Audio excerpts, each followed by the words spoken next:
Jai Hind everyone. Myself Amrita Tiwari, Assistant Professor, Ajay Kumar Garg, Engineering College. Today, topic of my presentation is congestion control and quality service. The congestion control and the quality service is done in the both network layer as well as the inner transport layer. So let us see what is the congestion control and what are the quality services. These are the contents of my PPT. First of all, we will see what is congestion. Then we will see a congestion control techniques. There are two different type of techniques and the quality services.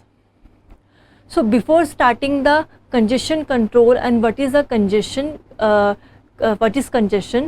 we should know what is a traffic and how the traffic is introduced and what are the different types of we can say points in a traffic we should know. So traffic descriptor, as you see in this image, that is a graph for the data rate and the time interval.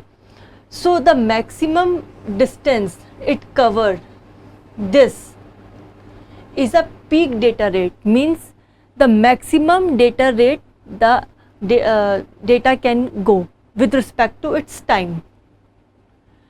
That is, peak data rate defines the maximum data rate of the traffic.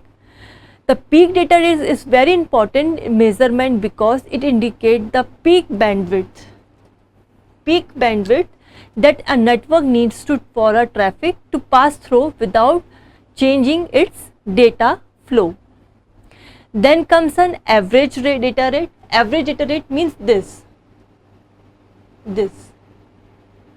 That is amount of data with respect to its time. So average data rate is the number of bits that can be sent during a period of time divided by the number of seconds in that time. That is with respect to data rate and time. We can calculate with this formula. Average data rate is equal to amount of time upon the amount of data divided by the time. Then one important point also come here is a maximum burst size. This.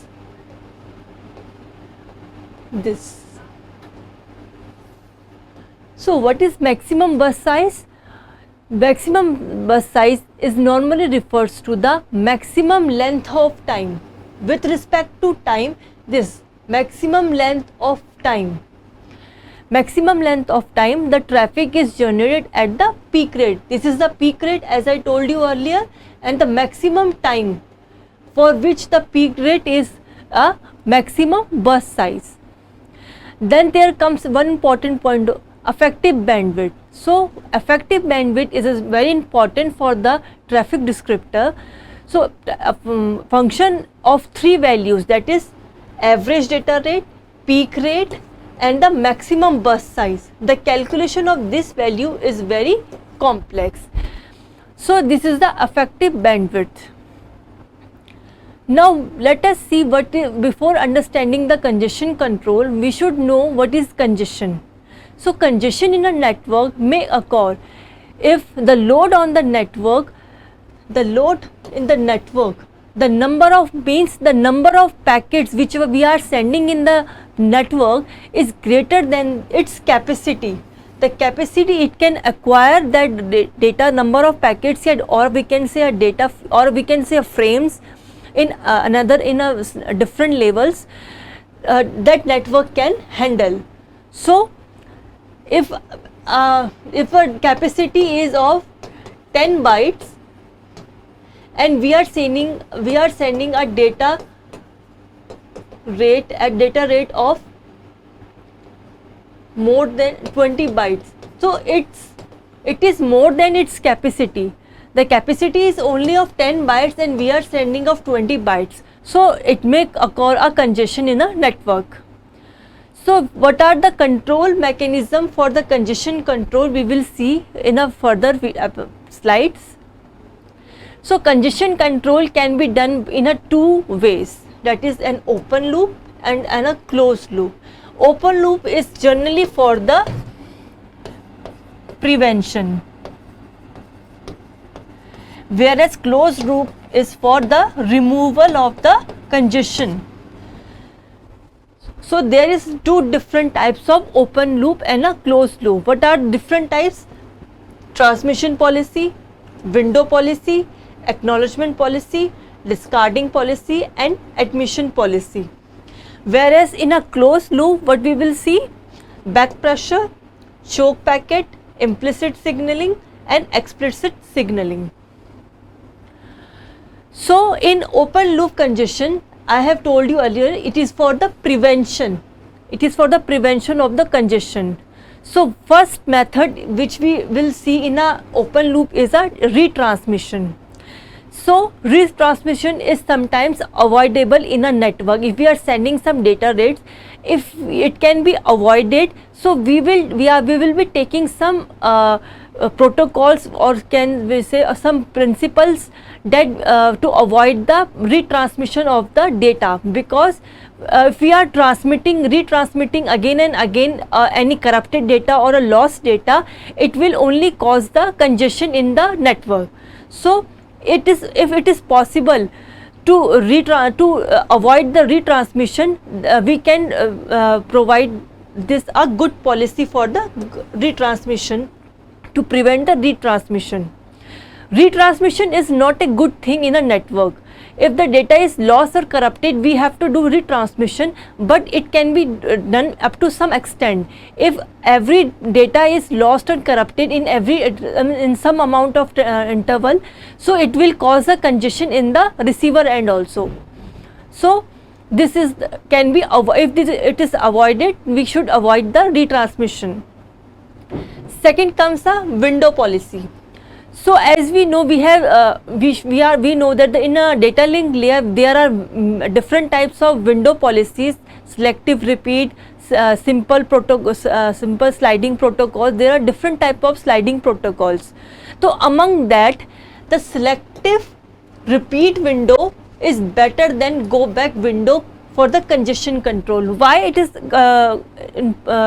it is more effective? Because in a selective window, only the data which is corrupted or lost is transmitted, not the whole data is transmitted, only the selective data is transmitted.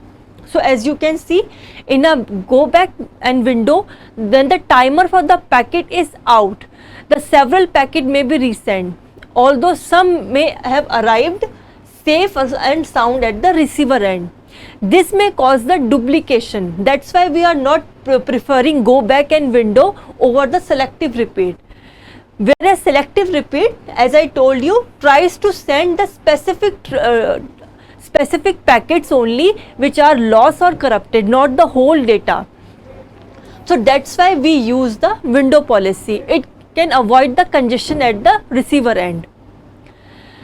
Then comes up acknowledgement policy. This is also very important. So acknowledgement policy imposes by the receiver may also affect the congestion. So if the receiver does not acknowledge the every packet if it receive, it may slow down the sender and help the prevent the congestion.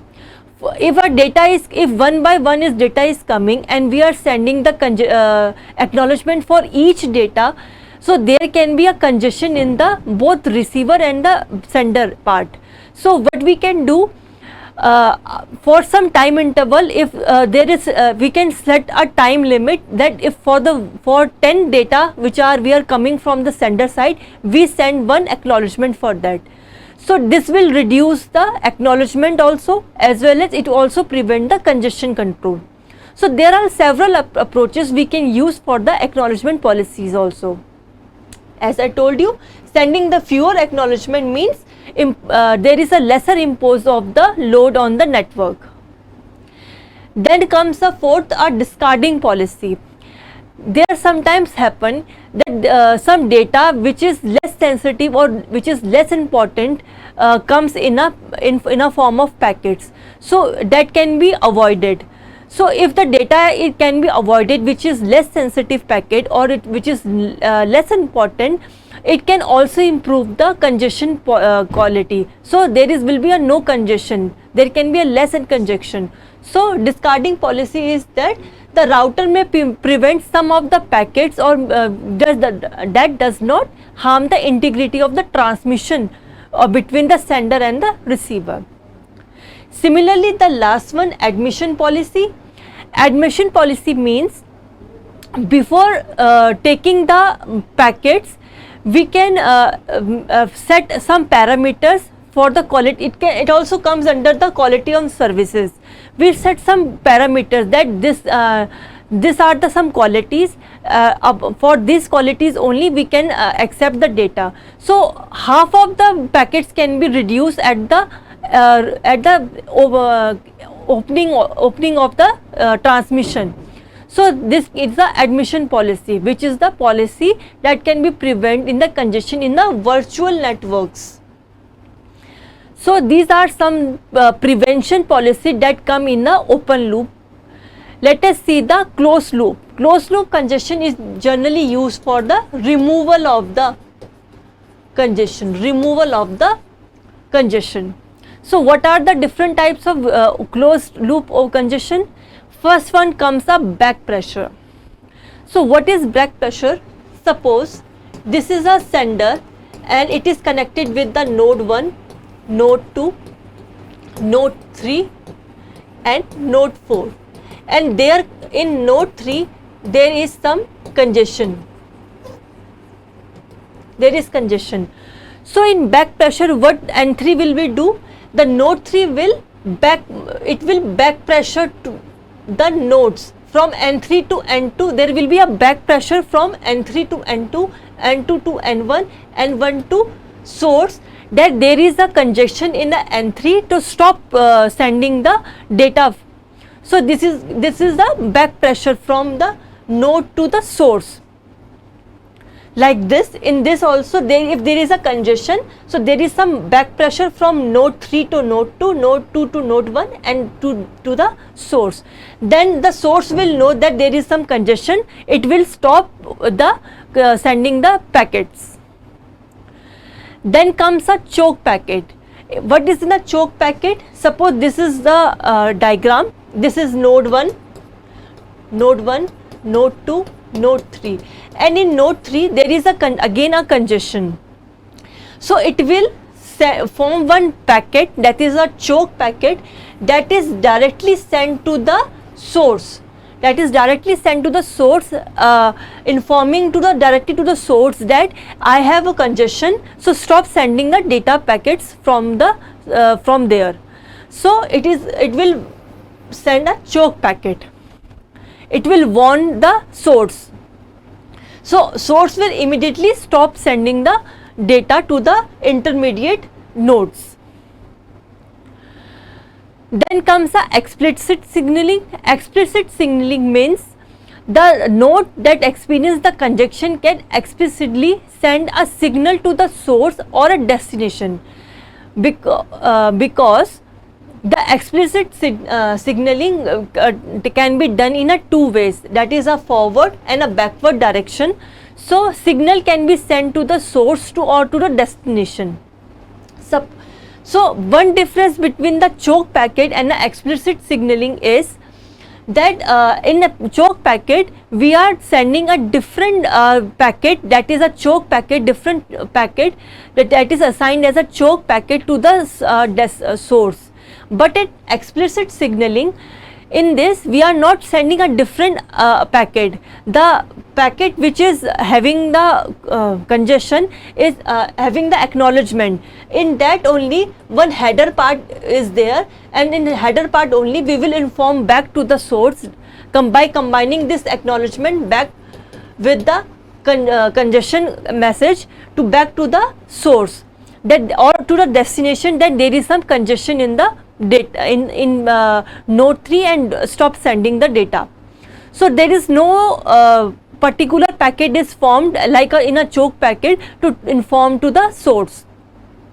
It can be done in a backward signaling, means to the node to the back to the source, or it can be done to the forward signaling, means from that node to the destination. It can be done in both directions. There also comes a implicit signaling. Implicit signaling means if there is some congestion in a let's suppose in node 3 there is a congestion, node 2, node 1 and source. If there is any congestion, so N3 will not send any acknowledgement. So for some time there will be some timer, and in that time if the source didn't get any acknowledgement, it will assume that there is a congestion in the node 3. So it done in an assumption form. So source will be stopped there sending the data. So this is the implicit signaling. So explicit and implicit signaling both are different. In implicit, the source will assume that if he doesn't get the acknowledgement, he will assume that node 3 will have a congestion, whereas in explicit it can send the signal with a combination of the acknowledgement that stops sending the data or packets, there is a congestion in the node. So these are the different types of the congestion control that can be done. Now let us see the quality of service. What is the quality of service? So quality of service means it is an inter-networking issue that can be informally defined as a data flow seeks to attain. That means what are the quality of services should be there for transferring a data from the sender to receiver.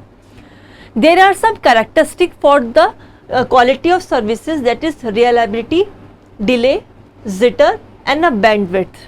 Let us understand one by one each.